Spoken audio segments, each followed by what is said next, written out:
Hallelujah, hallelujah. माझ्या बंधूंनो, साक्षात विषय सुंदर आणि फारच छान, आम्हा सगळ्यांना अगदी मंत्रमुग्ध करणारी अशी साक्ष होती. आणि अजय हा आमचा जुना मंत्र आहे. माझं स्वतःचा व्यवसाय आहे आणि जेव्हा माझी फॅक्टरी इथे वाड्याला होती त्यावेळेला काही कामानिमित्तानं मी तिथे वसई ईस्ट इंडस्ट्रीमध्ये जायचो आणि हा भाऊ तिथे असायचा आणि लांबून मला हात मारायचा. तर हा सुद्धा चांगलं काम करते आणि नानभाट ते ताबो ना, जसं बॉम्बे टू गोवा तसं नानभाट टू ताबो आणि हे त्यातल्या बच्चन. प्रिय बंधूंनो, ज्या लोकांना झोप आलेली आहे त्यांनी बसून राहायचं.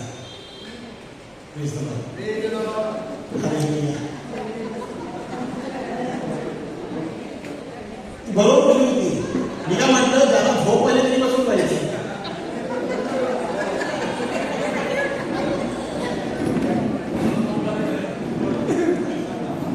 मग तुम्हाला तुमचा करावं लागेल. बसा.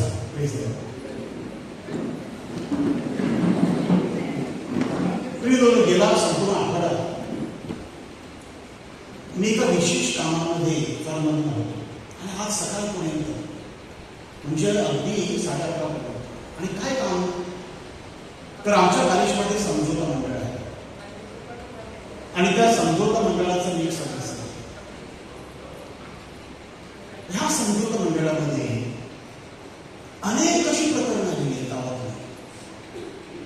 एकतर आमचं चोळणं गाव इंग्रज छोटस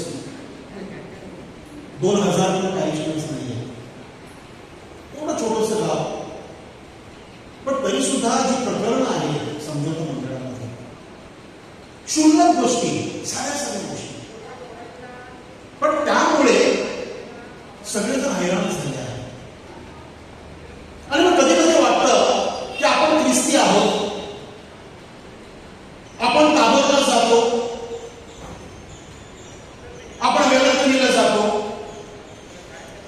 आपण पोटाला जातो, आपला कॅरिशमध्ये इतका मोठा नवेला करतो, कॅरिशमॅटिक प्रेयर मीटिंगला येतो, रिट्रीट्स करतो, पण मग आपल्यामध्ये बदल का होत नाही? आपल्यामध्ये बदल का दिसतो की आपण देवळात संत आणि घरी गेल्यानंतर सैतान असे का होत? याचं कारण आणि हे फक्त चोळल्याबद्दलच मी बोलत नाही, हे वसईतल्या सगळ्या पॅरिशमध्ये असं चाललं. आणि म्हणून ह्या वर्षी बिशपाने, आपले जे नवनियुक्त बिशप आहेत, त्यांनी प्रत्येक पॅरिश प्रिस्टला त्यांच्या पॅरिशमध्ये समझोता मंडळांची स्थापना करण्यासाठी आवर्जून सांगितले. कारण इतके प्रकरण आपल्या वसईमध्ये वाढलेले आहे.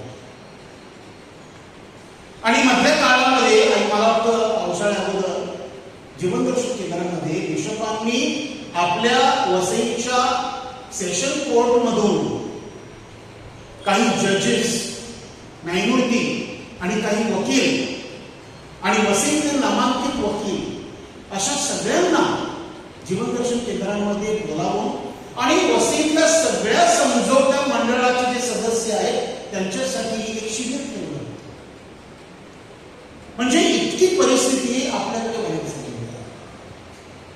आणि जेव्हा मी ह्या समझोता मंडळाच्या मीटिंगला बसतो आणि जेव्हा ही प्रकरणं समोर येतात, क्षुल्लक गोष्टी, साध्या गोष्टी, मी कधी कधी वाटतं की ह्यांना ख्रिस्ती विश्वास मुळात समजतच नाही.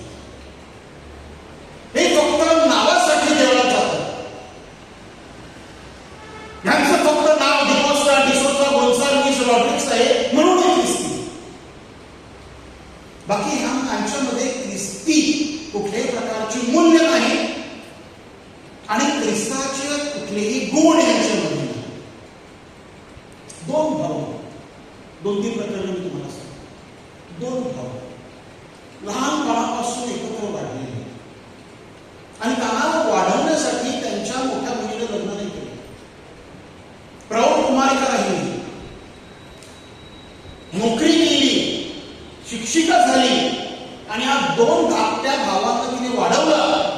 दोघांचं लग्न करून दिलं आणि वडिलोपार्जितचे घर होतं आणि समोरची जागा होती. दोघांमध्ये तिने वाटप केलं की मोठ्याला समोरची जागा तू नवीन घर बांध, धाकट्यातून थोडेसे पैसे देईल आणि धाकट्याला जुनं घर आणि ही जागा तुझी, सगळं.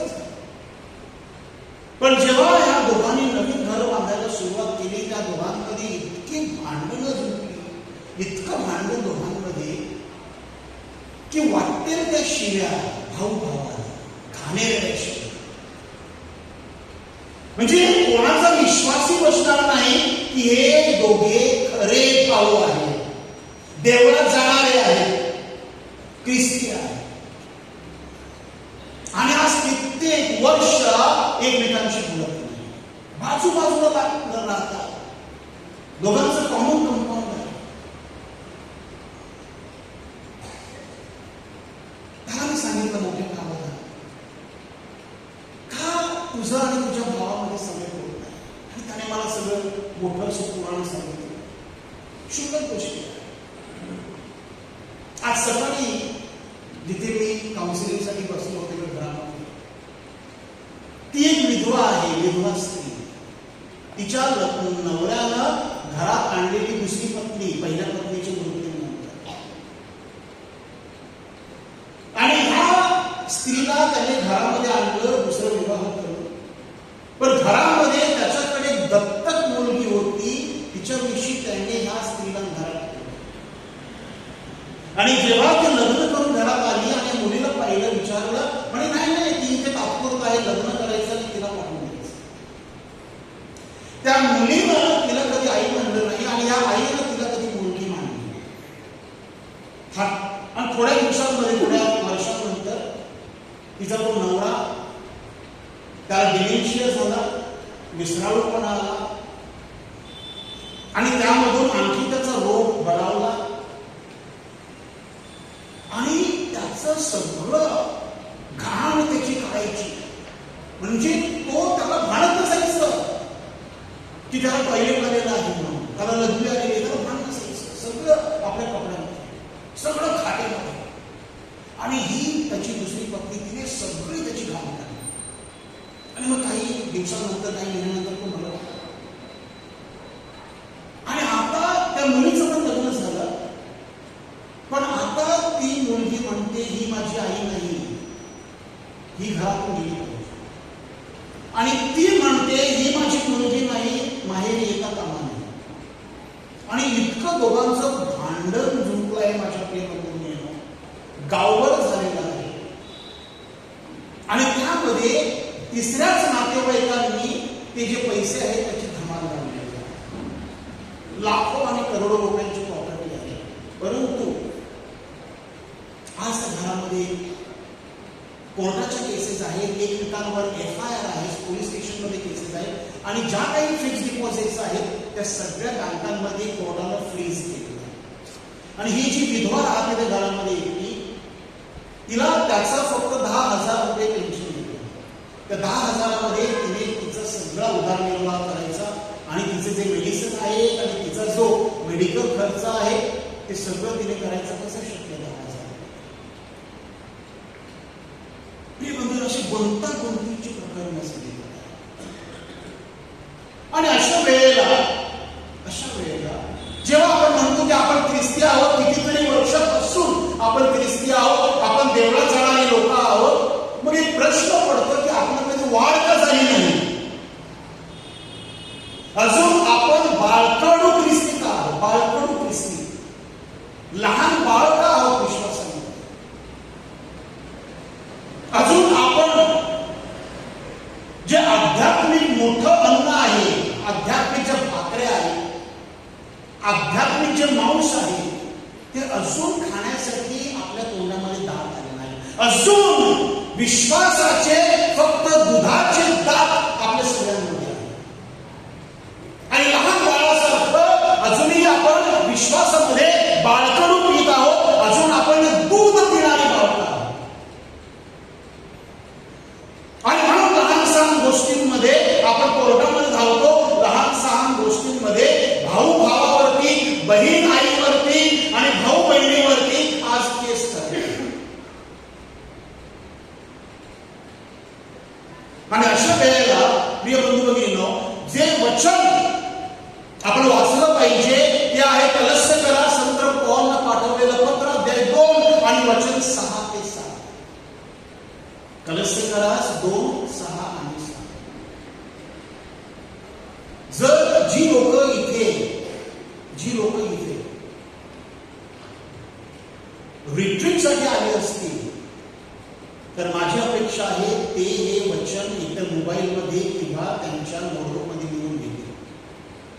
आणि ज्या लोकांना इथे वाटतं की ब्रदर जे काही वचन देणार आहे ते माझ्या घरी गेल्यानंतर ध्यानात येणार आहे, ते लोक इथे फक्त विरंगुळ्यासाठी, एंटरटेनमेंटसाठी आले. कारण या दरवाजातून बाहेर पडल्यानंतर खडकावर जे पीक पडलेलं आहे, बी पडलेलं आहे, ते सैतान घेऊन जाणार आहे. हे देवाचं जे वचन आहे ते वचन आपल्याला आरोग्य देणारं वचन. देवाचा जो शब्द आहे ते बायबल आपल्याला सांगतं, परमेश्वराच्या मुखातून स्तोत्र 107 वचन 20 मध्ये निघालेले देवाच्या वचनामधून जे शब्द आहे की मी माझं वचन पाठवलं आणि तुम्हाला आरोग्य दिलं. आपल्यापैकी अनेक जणांची इच्छा असते की आम्हाला आरोग्य मिळावं आणि आरोग्य मिळालं पाहिजे. देवाची मुळच इच्छा नाही की आपण खात्याला खेळले असे असावेत, आपण नेहमी दुःखी असावेत, अशी देवाची मुळच इच्छा नाही. आपलं जे दुःख आहे, आपल्या ज्या वेदना आहे, त्या सगळ्या वेदना त्याने क्रूसावर नेलेल्या आहे आणि त्याने आपल्याला एक अभिवचन दिलेलं आहे. अभिवचन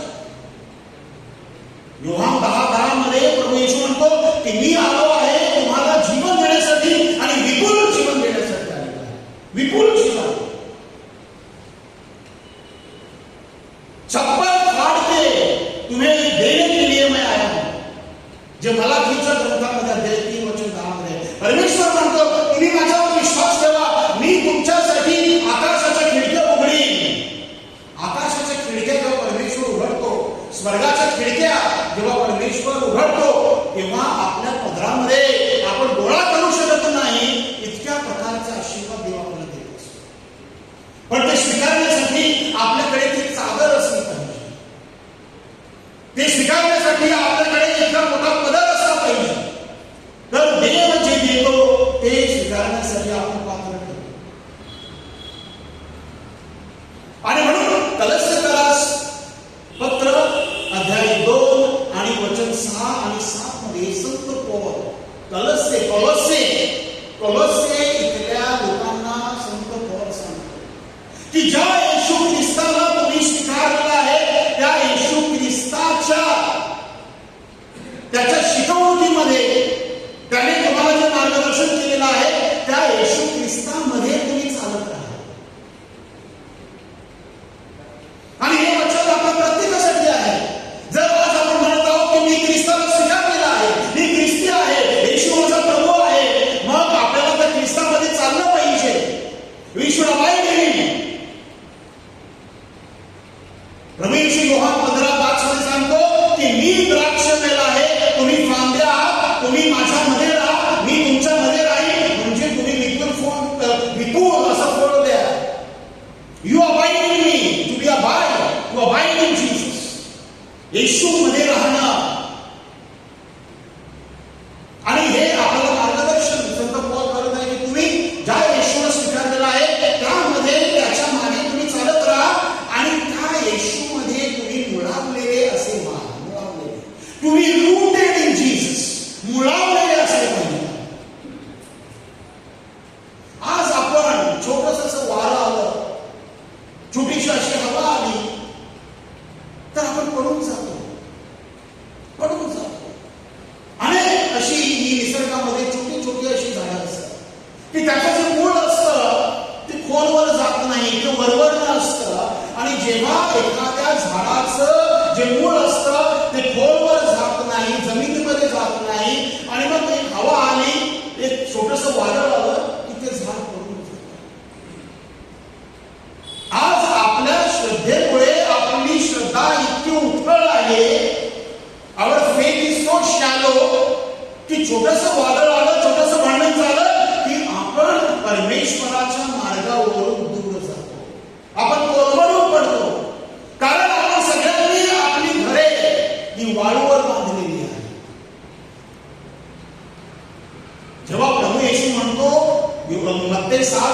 24 पासून पुढे, की तुम्ही जेव्हा माझी वचन ऐकता आणि त्याप्रमाणे करता तेव्हा तुम्ही आपलं घर खडकावर बांधता. कसं घर आहे? आता मी आमच्या चोळण्यातून इथे येताना पाहिलं, किती सुंदर अशी बंगले आपल्या लोकांनी या रस्त्यावर बांधलेली आहेत. किती व्हाईट हाऊस या रस्त्यावरती आहे. व्हाईट हाऊस ना, सफेद रंग लावलेले सुंदर अशी टुमदार बंगले आपल्या ह्या रस्त्यावर पाहायला मिळतात. आनंद होतो. तर हे असं चित्र पाहिल्यानंतर आपल्या वसईची, विरारची समृद्धी आपल्याला पाहायला मिळते, की देवाचा आशीर्वाद या आपल्या समुदायावरती, या आपल्या कलिशियावरती, या आपल्या ख्रिस्त सभेवरती आलेला आहे. पण जेव्हा आपण वचन वाचतो तेव्हा देवाचं जे वचन आहे की तुम्ही तुमचं घर खडकावर बांधता, येशू या घरांविषयी बोलत नाही, ज्या आपण टुमदार बंगले बांधलेले आहेत त्याविषयी बोलत नाही, तर येशू आपल्या श्रद्धारूपी बंगल्याविषयी बोलत आहे. आपल्या स्वतःच्या जीवनाबद्दल बोलत आहे, की तुमचं जे जीवन आहे, तुमचे जे श्रद्धारूपी बंगला आहे किंवा घर आहे, ते तुम्ही माझ्या वचनावर बांधा. आज आपला विश्वास उठवत आहे, कारण आपण आपलं हे जे जीवन आहे हे सगळं वाळूवर बांधलेलं आहे. आणि वाळूवर जर आपण आपलं जीवन बांधलं, वाळूसारखा आपला जर विश्वास असला, तर माझ्या प्रिय बंधूंनो, जेव्हा आपल्या जीवनामध्ये संकट येतील, जेव्हा वारा वाहेल, जेव्हा पूर येईल आणि पाणी वाहेल, तेव्हा आपलं हे घर मोडून टाकणार. आणि आज तसंच होत आहे आपल्या समाजामध्ये. आणि म्हणून आपल्याला मुळावलेले असणं गरजेचं आहे. आणि फक्त मुळावलं नाही, की फक्त फाउंडेशन नाही, फक्त नीव नाही, फक्त मूळ नाही, तर संत पौल म्हणतो तुम्ही त्यावर रचले जा. बिल्ड अपॉन इट, रचले जा. म्हणजे त्यावर आपण बांधलं पाहिजे. आपल्या विश्वासामध्ये वाढ झाली पाहिजे. आपण उंच स्वर्गाकडे भरारी घेतली पाहिजे. म्हणजे फक्त मुळावलेले असून चालणार नाही, तर त्यावर रचले गेले जाणं हे सुद्धा आपल्यासाठी फार महत्वाचं आहे. We should build upon. आणि पुढे संत पौल म्हणतो की येशूला स्वीकारल्यामुळे तुम्हाला जो विश्वास मिळालेला आहे, त्या विश्वासामध्ये तुम्ही दृढ व्हा. Be strong in the faith. दृढ व्हा, मजबूत व्हा ज्या विश्वासामध्ये. आज आपण शुभवर्तमानामध्ये मत्तेचा 15वा अध्याय 21व्या वचनापासून आज आपण वाचलेला आहे. निस्ताच्या वेळेला तुम्ही ऐकलं की द सिरोफेनिशियन वुमन, आज मत्ते त्याला कनानाईट वुमन असं म्हणतो, मार्क सिरोफेनिशियन असं म्हणतो.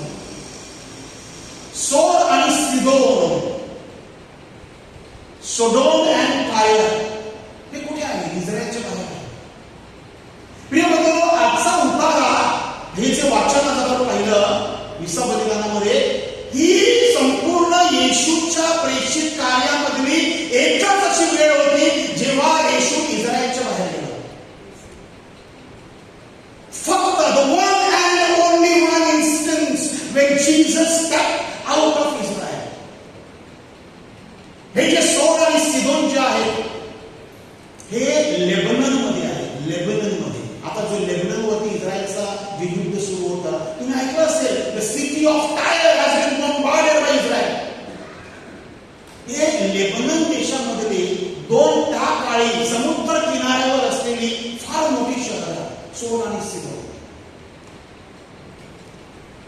आणि परक्या देशामध्ये म्हणजे परदेशामध्ये येशू पाऊल टाकतो. आणि तिथे सांगितलेलं आहे की येशू विश्रांतीसाठी गेलेला आहे. तर इस्रायलमध्ये त्याच्या मागे इतके लोक यायची की तिथे लोकांच्या समुदायामुळे त्याला विश्रांती मिळत नसते.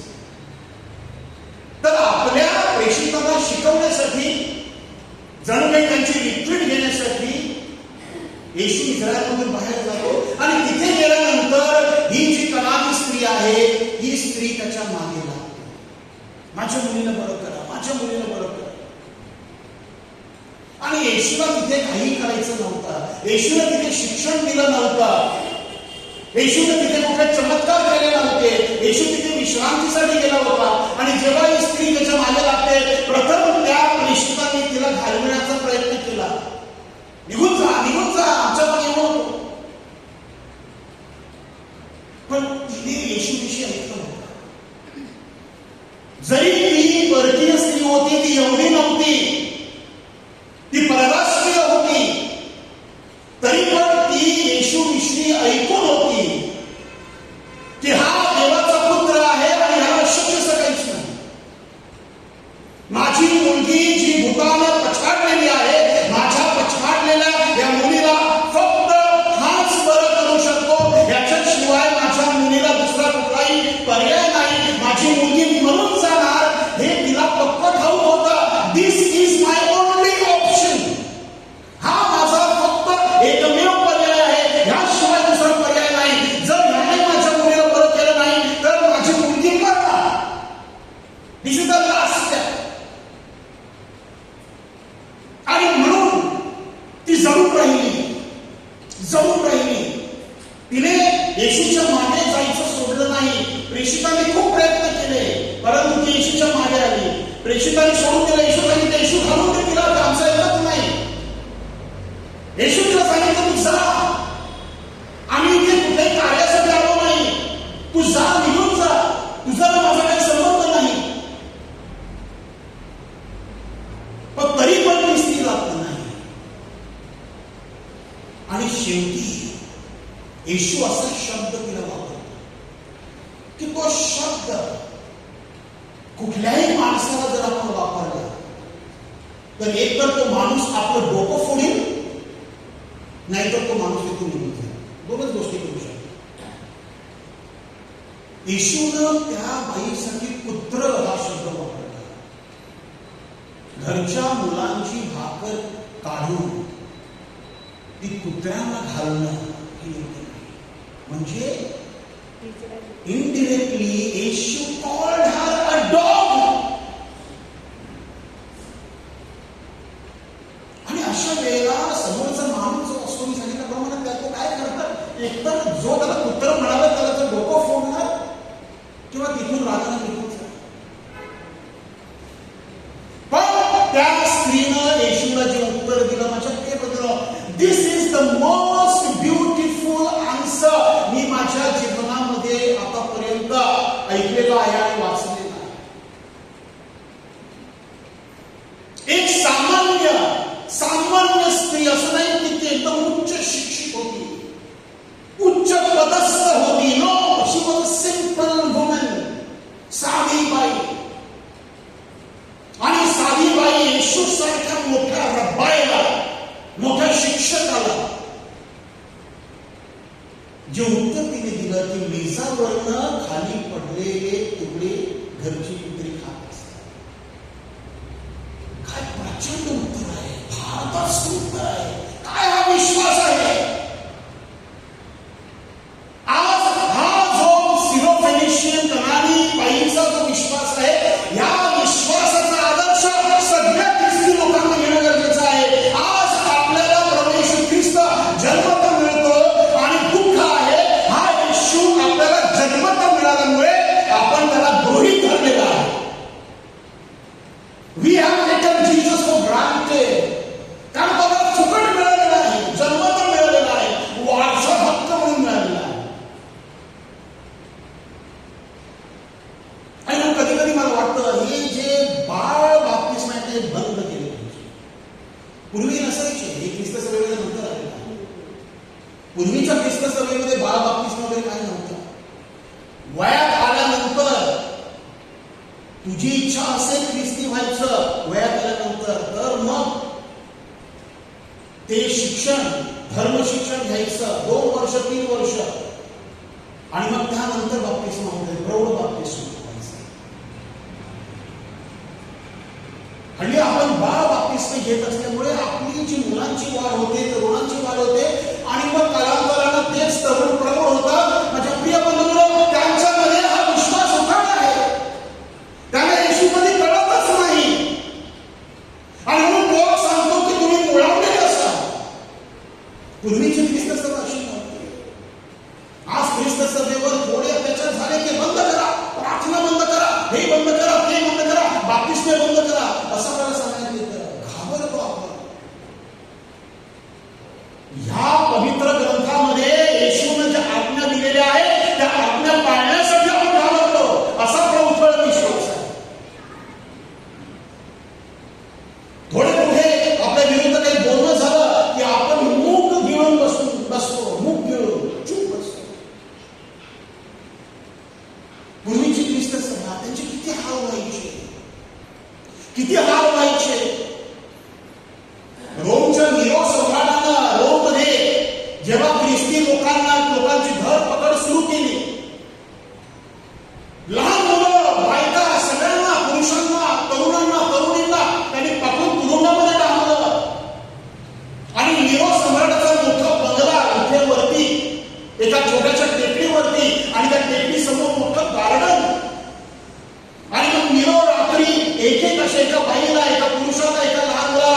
म्हणायचा, they are the lights for my garden.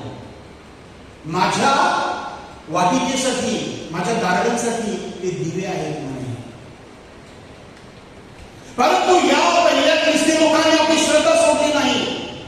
निरोध त्याला सांगितलं होतं, तुम्ही सांगा आम्ही ख्रिस्ती नाही, आम्ही ख्रिस्तावर विश्वास ठेवत नाही, रोमचा सम्राट हा आमचा देव आहे, तुम्ही प्रकट करा, मी सगळं सोडून देतो. कोणीही श्रद्धा सोडली नाही. रोमचं कलोसियम आपण जातो, रोमला गेल्यानंतर कलोसियम पाहून येतो आपण. रोम शहराच्या बाहेर आहे, ओल्ड सिटी ऑफ रोम. मोठं असं स्टेडियम आहे, आता मोठं झालेलं आहे, परंतु आहे कळतं पण तिथे काय घडलेलं आहे. स्टेडियम मध्ये राजा बसला आहे, लोक बसली आहेत आणि कितीतरी दिवस उपाशी ठेवलेले सिंह तिथे ठेवलेले आहेत. आणि मग या अशा लोकांना, पकडलेल्या ख्रिस्ती लोकांना आणायचे, कुटुंबाच्या कुटुंब तिथे आणायचे आणि तिथे त्या पटांगणामध्ये, त्या स्टेडियमच्या मधोमध त्यांना सोडून द्यायचं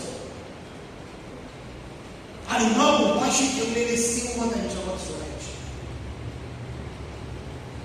आई लहान मुलाला आपल्या वेंगेत लपवते, सिंहाला सांगते मला खा, माझ्या मुलाला खाऊ नको. तो नवरा आपल्या बायकोला वेंगेत घेतो, सिंहाला सांगतो मला खा, माझ्या बायकोला खाऊ नकोस. अशा प्रकारचं रक्त पहिल्या ख्रिस्त सभेनं आपल्यासाठी सांडलेलं आहे आणि म्हणून ही ख्रिस्त सभा बसवीपर्यंत पोहोचलेली आहे. इतका छळ ख्रिस्त सभेचा कधी झालेला नाही, जो छळ तो पहिल्या 4 शतकांमध्ये झालेला आहे. आणि तरी सुद्धा इतका छळ होऊन सुद्धा ख्रिस्त सभा जगाच्या कानाकोपऱ्यामध्ये पोहोचली. काय असं होतं या पहिल्या ख्रिस्त सभेमध्ये की त्यांच्या मनामध्ये कुठल्याही प्रकारची भीती नव्हती. त्यांनी ख्रिस्ताला खऱ्या अर्थानं आपला प्रभू आणि स्वामी स्वीकारलं होतं. काय होतं त्या ख्रिस्त सभेमध्ये की त्यांचं सगळं काही सामायिक होतं. त्यांच्यामध्ये जमिनीवरनं भांडणं नव्हती, सोन्यावरनं भांडणं नव्हती, त्यांच्यामध्ये घराच्या जागेवरनं भांडणं नव्हती. असं काय वेगळं होतं त्यांच्यामध्ये की ते ख्रिस्तासाठी आणि आपल्या श्रद्धेसाठी प्राण आणि आहुती देण्यासाठी तयार झाले. हाऊ वर दे डिफरंट, काय वेगळं होतं त्यांच्यामध्ये आणि काय वेगळं होतं हे सगळं ह्या पवित्र शास्त्रामध्ये आहे. पण वेदना मनामध्ये अशा आहे की इथे खजिना आहे, खजिना आहे, पण आपण हा खजिना न उघडता आपल्याला फक्त तिजोऱ्यांच्या चाव्या पाहिजे. आपल्याला फक्त बँकेमधल्या अकाउंटचे ओटीपीज पाहिजे. आपल्याला तो खजिना पाहिजे. आपण सगळेजण त्या खजिनाच्या मागे धावतो. त्या खजिन्याला कोणाचंही चांगलं होणार नाही. तो सगळं क्षणभंगूर आहे, क्षणभंगूर आहे. मी मगाशी तुम्हाला सांगितल्याप्रमाणे त्या माणसानं संपत्ती गोळा केली, मेहनत केली आणि लहानपणापासून आम्ही त्याला पहात होतो. जायचं नोकरीवरती सकाळी 6 वाजता, 4 वाजता यायचा आणि 4 वाजता आल्यानंतर रिक्षा चालवायचा. अशा प्रकारे त्याने मेहनत केली आणि पैसे गोळा केले आणि निघून गेला. आणि आज ते पैसे खाण्यासाठी दुसऱ्याच कोणासाठी भांडण झालेलं आहे. कोणासाठी आपण गोळा करतो? कुठला वारसा आपण आपल्या मुलांसाठी ठेवतो? पैशाचा वारसा ठेवतो, बंगल्याचा वारसा ठेवतो, जमिनीचा वारसा ठेवतो. माझ्या प्रिय बंधूंनो, जितका आपण जगाच्या दृष्टीनं विचार करू आणि जगाच्या दृष्टीनं क्षणभंगूर गोष्टींचा वारसा आपल्या मुलांसाठी ठेवू, आपण ध्यानात घ्या, आपण आपल्या मुलांसाठी भांडणं तयार करून जात आहोत. आपण वर गेल्यानंतर इथे त्यांचे भांडणं फक्त कोर्टामध्ये जाणार आणि आपल्याला वाटतं आम्ही मुलांना माझ्या 4 पिढ्यांपर्यंत जर जमावून ठेवलं म्हणजे त्यांचं चांगलं होईल. मी जे दुःख झेललेलं आहे, मी जी गरिबी पाहिली आहे त्या माझ्या मुलांनी पाहू नये. पण माझ्या प्रिय बंधूंनो, मुलांना आपण देवाच्या वचनाचा वारसा दिला आहे. जर त्या बहिणीनं या 2 लहान तिच्या भावांना मेहनत काय आहे, देवाचं वचन काय आहे, हा जर वारसा दिला असता तर आज ते 2 भाऊ भांडले नसते. कारण त्यांना सगळं फुकट मिळालं, बहिणीला सगळं करून दिला. त्यांना त्याची मेहनत नाही. आज आपल्या मुलांना आई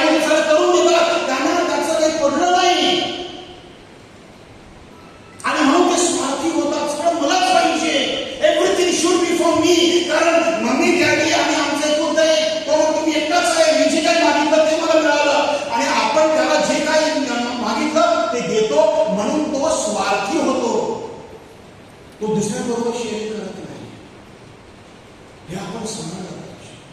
तर हे पहिले ख्रिस्त सभा नक्की काय करत होते? प्रेषितांची कृत्ये अध्याय 2 आणि वचन 42 मध्ये आहे. ही पहिली ख्रिस्त सभा काय करत असते? 4 गोष्टी ते करत असते. आणि या 4 गोष्टी जर आपण केल्या तर आपण सुद्धा त्या पहिल्या ख्रिस्त सभेसारखे होऊ. पण आपण केल्या पाहिजे. सबसे पहिले, सगळ्यात पहिलं तिथे जे आहे की ते प्रेषितांच्या शिक्षणामध्ये रमत असते. प्रेषितांची शिक्षण, प्रेषितांचं शिक्षण करत त्यावेळेला बायबल नव्हतं, प्रिंटेड बायबल नव्हतं. तेव्हा शिववर्तमान म्हणजे काय की जे येशूकडून प्रेषितांनी ऐकलं होतं ते प्रेषित त्यांना सांगत होते. म्हणजे शुभवर्तमान म्हणजे देवाचं वचन. प्रेषितांची शिकवण म्हणजे देवाचं वचन. तर ते स्वतःला देवाच्या वचनामध्ये रमून घेत असत, झोपून घेत असत आणि त्यामुळे वचनामध्ये त्यांची वाढ होती. प्रिय बंधूंनो, आपल्याला जर खऱ्या अर्थाने विश्वासामध्ये वाढायचं असेल, खऱ्या अर्थानं आपल्याला ख्रिस्त समजून घ्यायचं असेल, जर या आध्यात्मिक नाशापासून आपल्याला वाचायचं असेल तर आपण सगळ्यात प्रथम देवाचा शब्द हाती घेतला पाहिजे. They devoted themselves to the teaching of the apostles. Devoted themselves, झोकून दिलं त्यांनी प्रेषितांच्या शिक्षणामध्ये. आज आपल्या लोकांचा नाश का होत आहे? कारण होशेया 4:6 मध्ये सांगतो, होशेया म्हणतो की अज्ञानामुळे माझ्या लोकांचा नाश होत आहे. Because of ignorance my people are perishing. Hallelujah. अज्ञानामुळे आज आपल्याकडे देवाच्या वचनाचा अज्ञान आहे. आणि संत जोरॉम किती सुंदर सांगतो. ज्या संत जोरॉमनं सगळ्यात पहिलं ग्रीक बायबल लॅटिन मध्ये भाषांतर केलं ते संत जोरॉम म्हणतात. The ignorance of the scripture is the ignorance of Christ. देवाच्या शब्दाचं अज्ञान म्हणजे ख्रिस्ताचं अज्ञान. जर आपण बायबल वाचत नाही, बायबलचं देवाचं वचन आपलं काय सांगतं ते आपल्याला जर माहित नसेल तर प्रिय बंधूंनो, कोणीही सांगू शकत नाही की मला ख्रिस्त कळलेला. तो खोटं बोलतो. आणि म्हणून आपल्याला जर विश्वासामध्ये वाढायचं असेल आणि या बाळकडूपासून आणि दुधाच्या विश्वासापासून आता आपल्याला पुढचं आपला जो प्रवास आहे, श्रद्धेचा प्रवास, मजबूत होण्यासाठी प्रवास, अन्न भाकर खाण्यासाठी प्रवास, मग त्या प्रवासासाठी सगळ्यात पहिली पायरी आहे आपण देवाचा शब्द हातामध्ये घेतला पाहिजे. तुमच्या प्रत्येकाचं वैयक्तिक बायबल असलं पाहिजे. घरामध्ये सामुदायिक बायबल नाही. Every person in the house should have a separate Bible. जर तुमच्याकडे तरुण मुलगा असेल त्याचं वेगळं बायबल असलं पाहिजे. तरुण मुलगी असेल तिचं वेगळं बायबल, नवरा त्याचं वेगळं बायबल, बायकोचं वेगळं बायबल, प्रत्येक फॅमिली मेंबरचं वेगळं बायबल असलं पाहिजे. आणि या बायबलचं वाचन आपल्याला रोज केलं पाहिजे. कारण वचन सांगतं देवाचा शब्द. स्तोत्र 119 वचन 103 मध्ये देवाचं वचन हे मधापेक्षा गोड आहे. मधापेक्षा गोड. देवाचं वचन माझ्या पावलांसाठी दिवा आणि माझ्या मार्गासाठी प्रकाश आहे. स्तोत्र 119 वचन 107 आणि हिब्रू स्तोत्र 4 वचन 12 मध्ये देवाचं वचन हे सजीव आणि सक्रिय आहे. सांधे आणि मज्जा यांना भेटून जाणार आहे. त्याचा अर्थ काय? आपण जेव्हा आजारी पडतो तेव्हा आपण सगळ्यात पहिलं काय करतो? जेव्हा आपण आजारी पडतो तेव्हा सगळ्यात पहिले डॉक्टर काय सांगतो आपण करायला? त्यासाठी मेडिकल कॉलेजमध्ये जायची गरज नाही. सिंपल. डॉक्टर काय सांगतो? आजारी पडल्यावर ब्लड टेस्ट करून ये. साधं ब्लड टेस्ट, रक्त तपासून ये बस. हे रक्ताच्या काही चाचण्या सीबीसी आहे, सीबीसी करून आणि शुगर असेल तर शुगर करून ये बस. सगळ्यात पहिले डॉक्टर रक्त तपासायचं. कारण आपल्या शरीरामध्ये जे काही बदल आहेत, आजाराची कारणं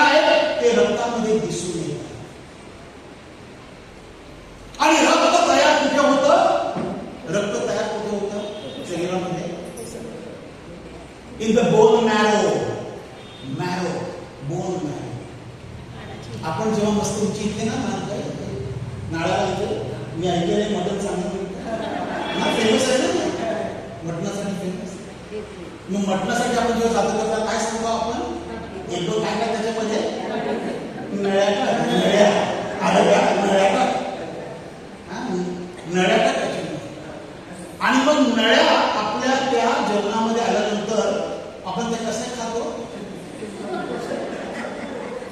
नळी काय करतो आपण, ते कसं करताना अनेकांनी पशा फोडलेल्या आहेत. कशासाठी पशा फोडल्या त्यांनी, ती नळी घेतल्यानंतर ना असं सोकून ती निघत नाही आतमध्ये जे मांस असतात ते, मग अशी ती नळी पकडायची आणि वरनं ठाक ठाक. काही लोकांनी पशा फोडल्या त्यामध्ये. तर ते जे नळीच्या आतमध्ये जे मांस असतं ना त्याला मज्जा म्हणतात. That is the marrow, the bone marrow. बोनच्या आतमध्ये असतो आणि तिथून आपलं रक्त तयार होत असतं. आणि आपलं वचन सांगतं की देवाचं जे वचन आहे ते वचन सांधे आणि मज्जा ह्याला भेटून जाणार आहे. म्हणजे हे जे हाड आहे आणि हाडाच्या त्या नळीमध्ये आतमध्ये जी मज्जा आहे त्यांना भेटून जाणारं देवाचं वचन आहे. जर तुम्हाला तुमचं रक्त साफ करायचं आहे, जर तुम्हाला तुमचे जे बोन्स आहेत, हाडं जे आहेत, सांधे जे आहेत ते बरे करायचे असतील तर त्यांना भेटून जाणारं हे देवाचं वचन आहे. तुम्ही देवाचं वाचन करा, देवाचं वचन वाचा, तुम्ही सगळे बरे होणार.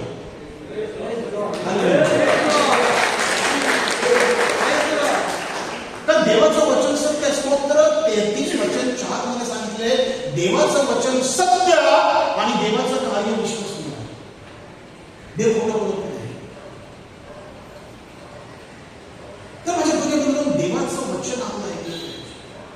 आणि किती सुंदर यिर्मया 23:29 मध्ये यिर्मया सांगतो की परमेश्वर म्हणतो माझं वचन हे अग्नीसारखं आणि दगड फोडणाऱ्या हातोड्यासारखं आहे. देवाचं वचन कसं आहे, यिर्मया 23:29. कसं आहे देवाचं वचन, अग्नीसारखं.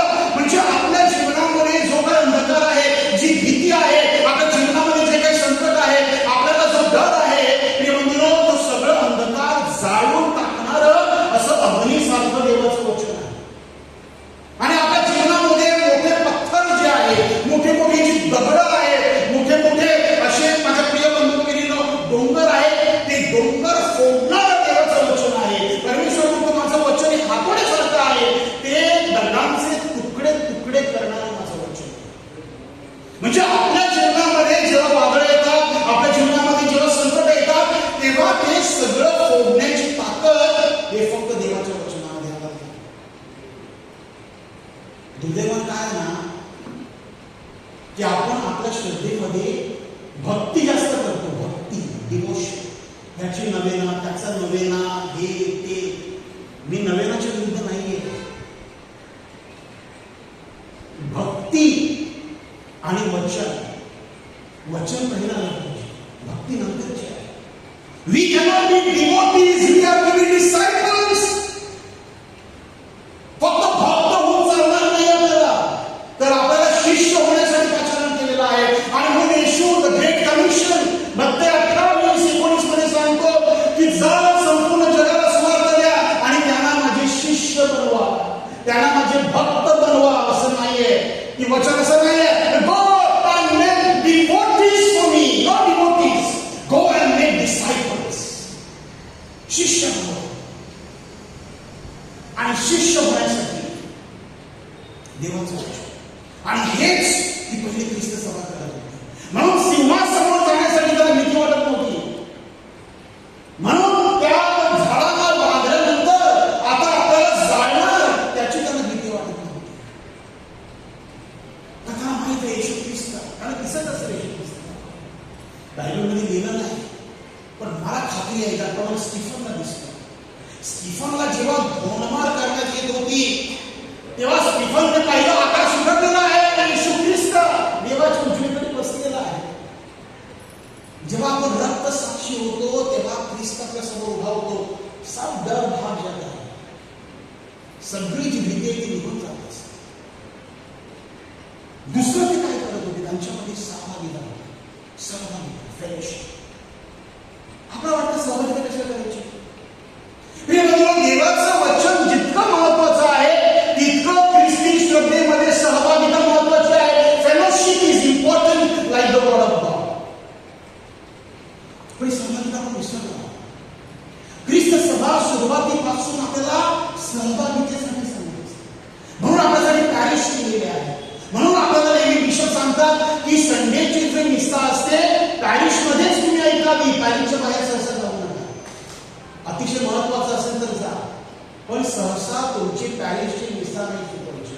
पॅरिश मध्ये कशासाठी पॅरिश करायचं? Because we are a community. आपण आपली जी छोटी ख्रिस्त सभा असते, द लोकल चर्च, स्थानिक ख्रिस्त सभा, आपलं पॅरिश, कलेसिया, पल्ली, ही आपल्या सगळ्यांसाठी हा छोटा समुदाय आहे. इथे मिसा आल्यानंतर फक्त मिसा नाही आणि मिसा झाली की घरी पडायचं नो. मिसा झाल्यानंतर आपण लोकांना भेटलं पाहिजे, लोकांबरोबर बोललं पाहिजे, लोकांबरोबर हितगुज केलं पाहिजे. आणि जेव्हा आपल्या शेजाऱ्यांमध्ये कार्यक्रम होतात तेव्हा शेजाऱ्याच्या कार्यक्रमामध्ये आपण सहभाग घेतला पाहिजे. तिथे आपण आवर्जून गेलं पाहिजे. त्याच्याशी माझा काही संबंध नाही, त्याला करायचं ते करा, सेवक ते करून घेतील, माझा काही संबंध नाही. No, that is not Christian life. ते ख्रिस्ती जीवन नाही आहे. ख्रिस्ती जीवनामध्ये सहभागिता, आपल्या शेजाऱ्यामध्ये आपण सहभागिता केली पाहिजे. एकमेकांच्या घरी गेलं पाहिजे, एकमेकांना भेटलं पाहिजे, एकमेकांविषयी विचारणा केली पाहिजे, एकमेकांचं सुख दुःख आपण समजून घेतलं पाहिजे. या पहिल्या ख्रिस्त सभेचं सगळं सामायिक होतं. त्यांची जमिनीवर भांडणं नव्हती, कारण काय जमिनी नव्हत्या, होत्या त्या विकल्या आणि सगळे पैसे प्रेषितांकडे वाटा, सगळ्यांना, विधवांना द्या, अनाथांना द्या. सामायिक आहे सगळं. आणि आज आपण ख्रिस्ती आहोत, आपण सामायिक करण्याऐवजी आपण सगळ्यांनी प्रायव्हेट कंपन्या बनवलेल्या आहेत. सगळं मला पाहिजे. काल आमच्या न्यायालयाची जेव्हा सभा होती तेव्हा एक कुटुंब आमच्याकडे आलं होतं. एक बहीण, 4 भाऊ.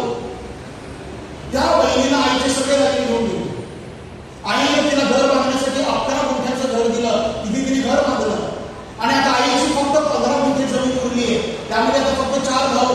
आता 4 भाऊ म्हणाला तुला 11 गुंठे जागा दिली घर बांधण्यासाठी, तू आईचे सगळे दागिने घेऊन गेली. आता म्हणते तर 15 गुंठ्यामध्ये पण तिचा नवरा म्हणतो आम्हाला वाटा पाहिजे, आम्हाला 25 लाख रुपये द्या. परत ते 15 गुंठ्यामधून तिचं नाव आम्ही कमी करतो. ते 4 भाऊ म्हणतात अरे 15 गुंठे भागिले 4 किती येणार? 4 गुंठे प्रमाणे येणार नाही, 3.5 गुंठे. आणि तुला 11 गुंठ्याचं घर दिले, त्याचं काय कौतुक नाही. आणि मग नाही घरामध्ये परत देवळात येणार, पहिल्या मातावर बसणार आणि मग शेतोळ्याची मिसाचं आयोजन असलं की तिथे जाऊन वाचन करणार.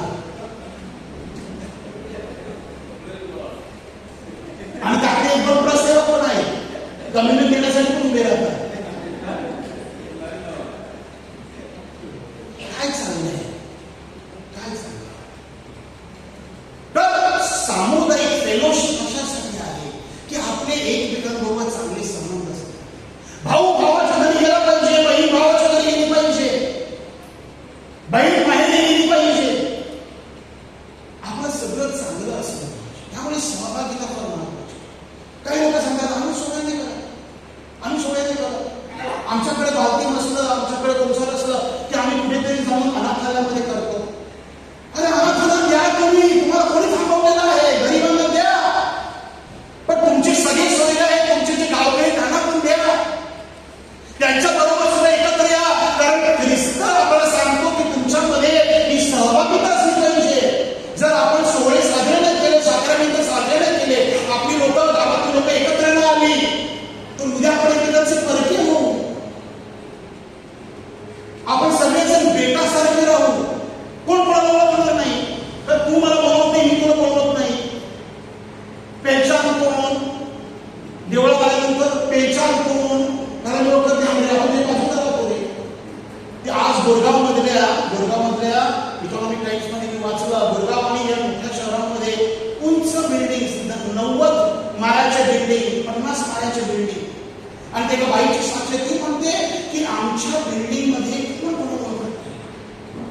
राहायला एका बिल्डिंग मध्ये नाव कोऑपरेटिव्ह हाऊसिंग सोसायटी. कोऑपरेटिव्ह सहकारी म्हणजे काय, एकत्र येऊन काम करणारे.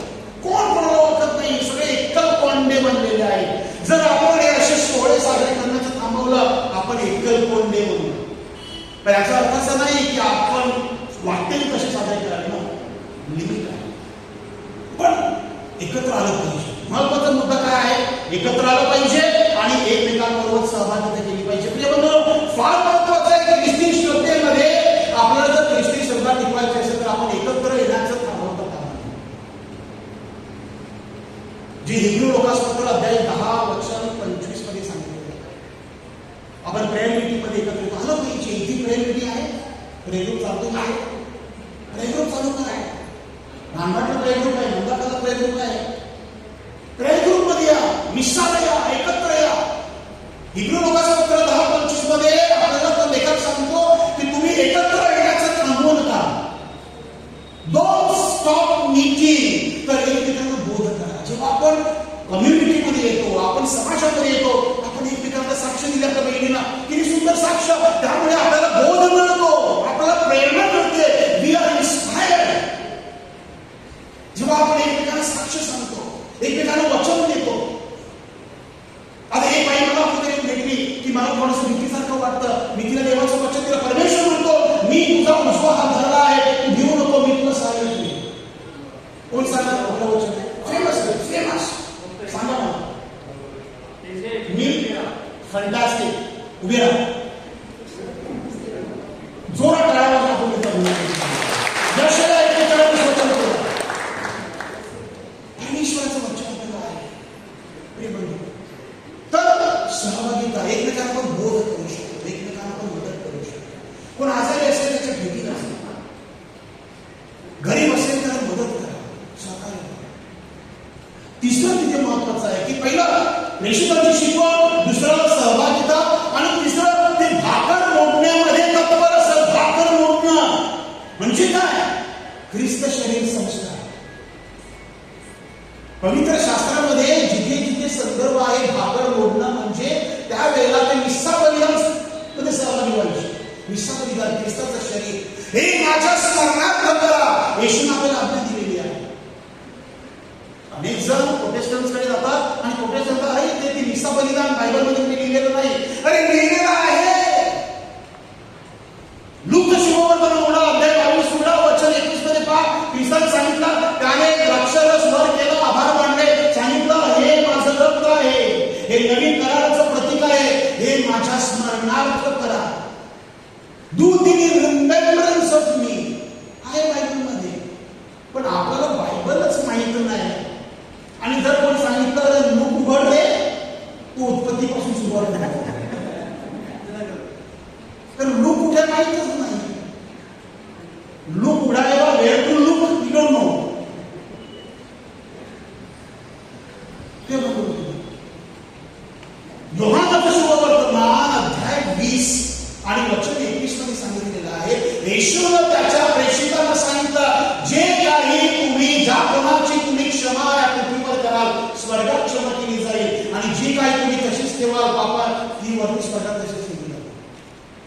ज्यांच्या पापांची क्षमा तुम्ही इथे कराल वर केली जाईल, ज्यांच्या पापांकडे तुम्ही तसंच ठेवाल वर तसंच केलं जाईल. येशूने अगदी स्पष्टपणे त्याच्या प्रेषितांना पापांची क्षमा करण्याचा अधिकार दिलेला आहे. हे काय? पाप स्वीकार संस्कार, द सॅक्रमेंट ऑफ रेकन्सिलिएशन तुमचा. आणि आपलं बायबलमध्ये कुठे आहे? बायबलमध्ये नाही. ते फादर कसे संस्कार ऐकू शकतात? पापांची क्षमा फक्त देव करू शकतो. हा बरोबर आहे, बरोबर आहे. तर बायबलच माहित नाही. येशूने अधिकार दिलेला आहे आणि प्रेषितांकडून म्हणजे बिशपांकडून तो अधिकार, द पासन ऑफ फॅकल्टीज त्याला म्हणतात. त्यांच्या ऑर्डिनेशनच्या वेळेला बिशप त्यांच्या दोन्ही तळ हातांना तेल लावतात आणि बिशपांचे जे काही अधिकार आहेत, भाकर मोडण्याचा अधिकार, मिस्सा करण्याचा अधिकार आणि पाप स्वीकार करण्याचा अधिकार, हे बिशपांचे अधिकार आहेत, की ते फादरांना देतात. सगळं बायबलमध्ये आहे. तर ही पहिली ख्रिस्त सभा तुझा तशीच करायची. आणि संत पॉल, आता फार महत्वाचं आहे, संत पॉल म्हणतो पाठवलेलं पहिलं पत्र अध्याय 11 आणि वचन 23 पासून पुढे संत पौल म्हणतो की जेव्हा तुम्ही भाकर मोडता आणि प्याला पिता तेव्हा तुम्ही ख्रिस्ताच्या स्मरणार्थ ते करा आणि ते तुम्ही करत राहा ख्रिस्त परत येण्यापर्यंत करत राहा. till he comes again, त्याच्या मरणाची घोषणा करा. आणि पौल म्हणतो तुमच्यापैकी अनेक जण दुर्बळ आहेत, तुमच्यापैकी अनेक जण आजारी आहेत, तुमच्यापैकी अनेक जण खात्याला खिळलेले आहेत. का? कारण पौल म्हणतो तुम्ही ह्या ख्रिस्त शरीर संस्काराचा अयोग्य प्रकारे स्वीकार करता. 27 वचन पहिलं गलतीकारास पत्र अध्याय 11 वचन 27 मध्ये पौल सांगतो की तुम्ही प्रथम आत्मपरीक्षण करा आणि मग ख्रिस्त शरीर संस्काराचा स्वीकार करा. स्पष्ट आहे, व्हेरी क्लिअर, की संसार केल्याशिवाय किंवा आपल्या पापांची क्षमा मागितल्याशिवाय आपण ख्रिस्त शरीर संस्कार घेऊ शकतो. आणि जर आपण घेतलं पौल म्हणतो तुम्ही आशीर्वादाच्या ऐवजी तुम्हा स्वतःवर दंड स्वीकार करा. We are condemned and not blessed जेव्हा आपण अयोग्य प्रकारे ख्रिस्त शरीर संस्काराचा स्वीकार. अनेक वेळा आपण आजारी असतो, आपण एक तपास करतो की मी आजारी आहे, मी ख्रिस्त शरीर संस्काराचा कसा स्वीकार केला. बिंदास बाहेर उभे असतात. फादरांचं प्रवचन झालं, अर्पण सुरू झालं की देवळाच्या कंपाऊंड मध्ये येते. आल्यानंतर मोबाईल वाजला की परत फोनवर चालू, बाहेर गप्पा करत असतात, घोळक्यामध्ये उभे असतात. आज कोण काय घालून आले, आज कोण साडी घालून आलेली आहे, आज कोण सलवार कमीज घालेली आहे, आज कोणी कुठला दागिना लावलेला आहे. एका पॅरिशमध्ये मी गेलो होतो, वसईच्या पॅरिशमध्ये. त्यांच्या देवळाच्या संताचा सण होता, म्हणजे त्रिदून होतो. त्या त्रिदूनच्या वेळेला त्या फादरांनी हिंमत दाखवली आणि त्या प्रापंचिकाला बोलावलं प्रबोधन देण्यासाठी. आणि तो मी होता, मला संधी मिळाली. तर अख्खं पॅरिश मिळतं ना, अख्खं पॅरिश मिळतं. त्या मिटिंगला काय मिळतं, थोडं केलं नाही का, निवडले त्याला थोडी गरज नसते.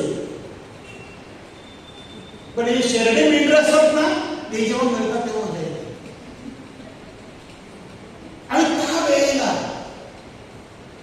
मी त्याला सांगितलं की आपण अयोग्य प्रकारे देवळाच्या बाहेर असतो, आपण कधी संसार करत नाही, आपली नजरेने वासनेनं भरलेली असतं. आणि अशा वेळेला आपण जेव्हा ख्रिस्त शरीर स्वीकारतो तेव्हा आपण स्वतःवर दंड होऊन घेतो. अनेक वयस्कर आई वडील आणि भेटायला, आजी आजोबा, समाजामध्ये सन्मान असलेले मला म्हणतात बाबा तू कुठला रे, बरं मी चोरण्यात मस्त बोलला ना बाबा. आज आमचे फादर पण घाबरतात बोलायला. बाबा तुला मी खरं सांगतो, आमच्या गावामध्ये कोळकं आहे, कोळकं. मिसा सुरू व्हायच्या अगोदर अर्धा तास लवकर येणार, अर्धा तास लवकर आहे. हे कोळकं जे आहे ना, अर्धा तास लवकर येतात मिसा सुरू व्हायच्या अगोदर, बाहेर उभे असतात. आणि देवळामध्ये येणाऱ्या प्रत्येक स्त्रीचं निरीक्षण करतात. प्रत्येक स्त्री आज कोणी कुठली साडी घातलेली आहे, ती साडीमध्ये कशी दिसते, आणि मग तिने कसे केस विंचरलेले आहे, कुठल्या प्रकारे तिने आज ड्रेस केलेला आहे, असं देवळाच्या कंपाऊंडमध्ये. आणि अख्ख्या गावाला माहित आहे की हे तिथे उभे राहून कसं स्त्रियांकडे पाहत असतात, पण त्याला बोलण्याचं कुणाला हिंमत नाही. आणि तो वयस्कर माणूस मला म्हणतो, आजोबा म्हणतो, कोणातच बोललाच ना, बरं झालं कोणीतरी बोललं पाहिजे. अयोग्य प्रकारे ख्रिस्त शरीर संस्कार हे जे साक्रमेंट आहेत ते आपल्यासाठी महत्वाचे आहेत. Because the sacraments are the vessels of grace.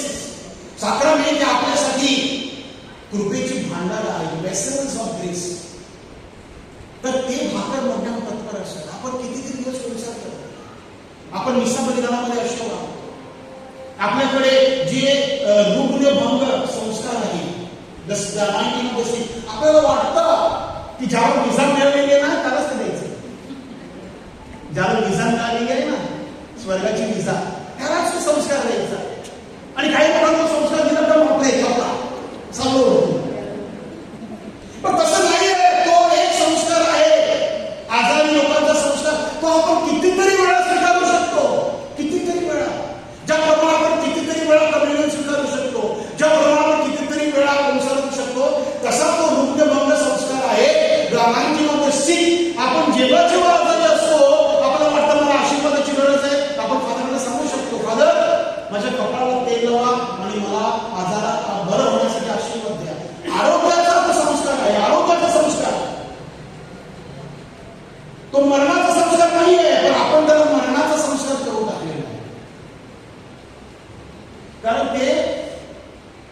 याकोबाचं पत्र अध्याय 5 आणि वचन 15, 16, 17 मध्ये आहे. तुमच्या कोण आजारी आहे, यू कॉल द प्रेस्बिटेरियन, एल्डरला बोलवा. एल्डर कोण आहे, धर्मगुरू आहे, बोलवा आणि तेल लावायचं आणि प्रार्थना करायची. and the prayer of the righteous is powerful. जो तुमच्यामध्ये नीतिमान आहे त्याची प्रार्थना प्रभावी असते. तर हे संस्कारामध्ये आपण टिकलं. कारण सगळ्यात चौथं जे वाढायचं असेल तर प्रार्थना. प्रार्थनेला सुद्धा पर्याय नाही. मी सामुदायिक प्रार्थनेविषयी बोलत नाही. वैयक्तिक प्रार्थना. वैयक्तिक प्रार्थना ही आपल्या प्रत्येकासाठी एक मजबूतीचं कारण आहे. ख्रिस्त स्वतः वैयक्तिक प्रार्थना करायचं. कितीतरी वेळा तो एकटा असायचा, प्रार्थना करायचा. कारण त्यावेळेला तो पित्याबरोबर आणि त्याने सांगितलं मत्ते 6:6 मध्ये की तुम्ही जेव्हा प्रार्थना करता तेव्हा तुम्ही तुमच्या खोलीत जा, दरवाजा बंद करा आणि आपल्या गुप्तदर्शी पित्याची प्रार्थना गुप्तपणे करा. So this talks about something which is secret and something which is sacred. Secret म्हणजे गुप्त आणि sacred म्हणजे पवित्र. असं आपल्या घरामध्ये एक गुप्त आणि पवित्र ठिकाण असलं पाहिजे की तिथे आपण जाऊन अर्धा तास, 1 तास वैयक्तिक प्रार्थना करू शकतो. तर वैयक्तिक प्रार्थना आपल्याला मजबूत करते, बळ देते. वैयक्तिक प्रार्थनेमध्ये माझ्या प्रियमित्र आपल्यामध्ये एक नवीन चार्ज येतो. 21 डेज मी सगळ्यांना सांगतो, मी तुम्हाला 21 दिवसाची चॅलेंज देऊ शकतो. 21 डेज चॅलेंज आणि आजही तुम्हाला सगळ्यांना देतो.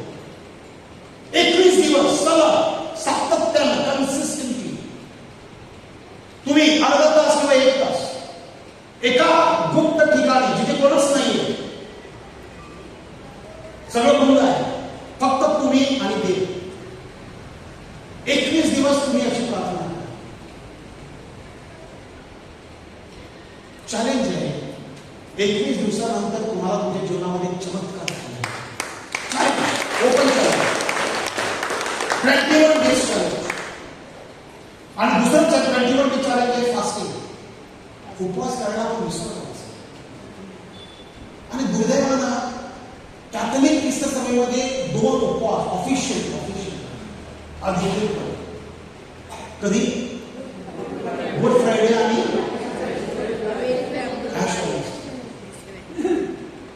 मांस न खाण्याचा आणि उपवास न करण्याचे 2 दिवस वर्षामध्ये होतात. 365 दिवस आपल्याकडे असतात. 363 दिवस मटण खातात, चिकन खातात आणि सगळं ढोसतात. आणि परत तो आला राखेचा बुधवार आणि गुड फ्रायडे, एकाची हिंमत होत नाही उपवास करायची. आज काय जेवायला डाळ. म्हणजे डाळ आता आमचा उपवासाचा फराळ झालेला आहे. डाळीमध्ये मस्त बटाटे टाकायचे, डाळीमध्ये मस्त शेंगाची शेंगा टाकायची आणि चवदार असं डाळ तडका बनवायचं. राईस, लोणचं तर आहेच आणि लोणच्याबरोबर पापड पण आहे. तर राहिलं काय करत, फक्त चिकन आणि मटण घेतलं तेवढंच तर राहिलं. आम्ही आज उपवास केला ना. प्रिय बंधू, पहिल्या ख्रिस्त सभेमध्ये त्यांना जेव्हा जेव्हा त्यांच्यावर संकट यायची, जेव्हा जेव्हा त्यांना निर्णय घ्यायचे असायचे, ते सगळे जण उपवास करायचे.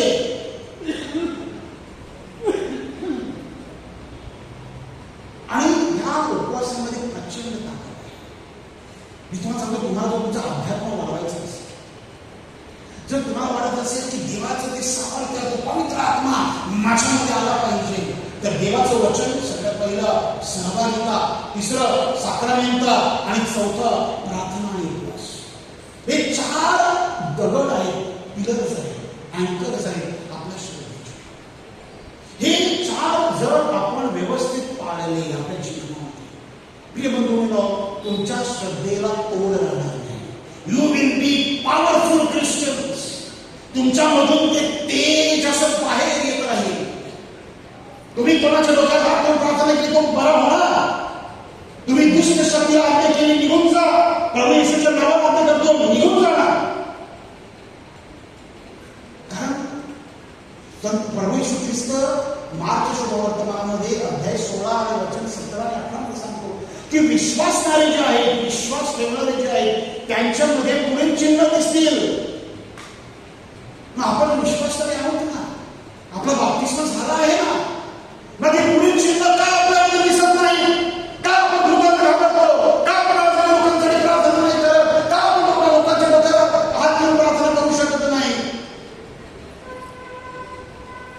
विश्वास आहे. पण ही येशूने दिलेला आपल्याला अधिकार आहे. हा अधिकार सामान्य लोक तिथे येशूने सांगितलं हे फक्त फादरांसाठी आहे, हे फक्त बिशपांसाठी. No, you read Mark 16 chapter 16 verse 17-18. विश्वास ठेवणाऱ्यांच्या जीवनामध्ये पुढील चिन्ह दिसतील. जो कोणी विश्वास ठेवतो.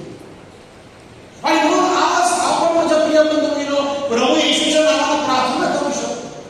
आज आपण प्रभू येशूच्या नावाने भूताला आज्ञा करू शकतो. पण त्यासाठी आपल्या आध्यात्मिक मजबूती फार महत्वाची आहे. आता एक्झॉर्सिझम वेगळं आहे, इन्फेस्टेशन वेगळं आहे, ऑपरेशन वेगळं आहे. ती दुष्ट शक्ती अनेक वेळा त्रास देत असते, एखाद्या घरामध्ये कार्य करत असते. पण जर एखादी व्यक्ती पछाडलेली असेल, पछाडलेली म्हणजे तिच्या अंगामध्ये खऱ्या अर्थानं दुरात्मा असते, पछाडलेली असते, मग तो आत्मा काढण्याचा एक्झॉर्सिझम म्हणतात. आणि तो अधिकार फक्त बिशपांकडे आहे.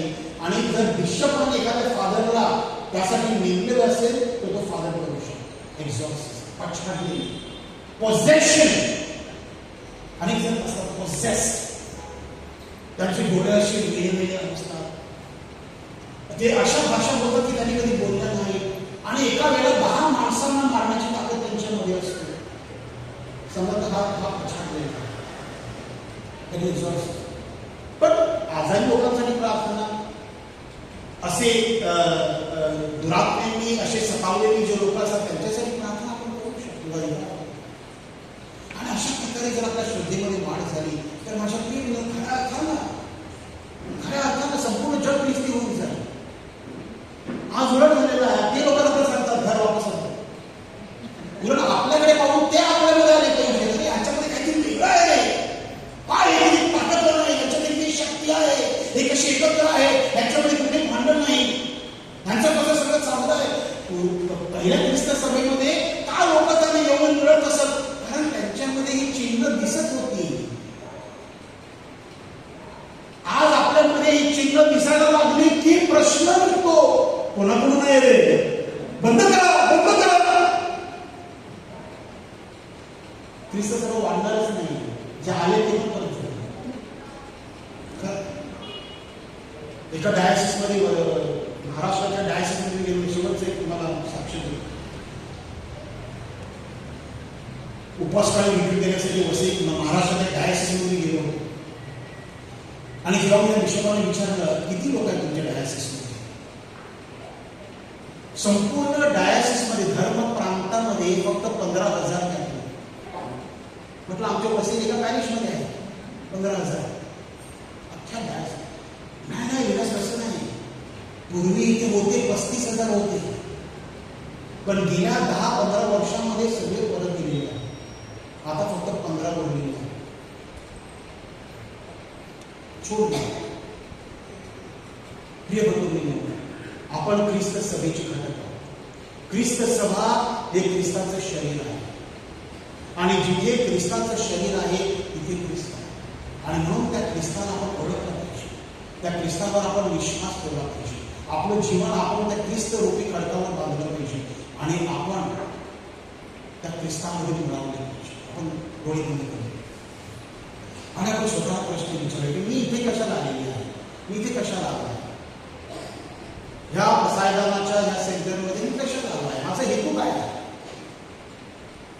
मी इथे ख्रिस्ताला ओळखण्यासाठी आलो आहे का, मी इथे माझ्या श्रद्धेमध्ये वाढण्यासाठी आलो आहे का, मी इथे फक्त बरा होण्यासाठी आलो आहे का मी इथे फक्त विरंगुळ्यासाठी आलो आहे. एंटरटेनमेंट, बरं वाटतं, थोडंसं गेलं तिथं ऐकलं बरं वाटतं, मस्त शांत झोप नाही. सुहार प्रश्न विचार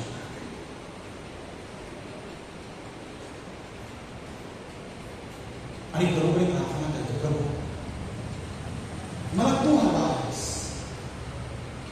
तू असलास माझ्या जीवनामध्ये मला सर्व काही मिळेल. I will receive everything. तुझा पवित्र आत्मा मला हवा आहे. माझं जीवन बदलून टाक. Make me a new person. इथून पसायदानमधून घरी जाताना मला नवीन बनव.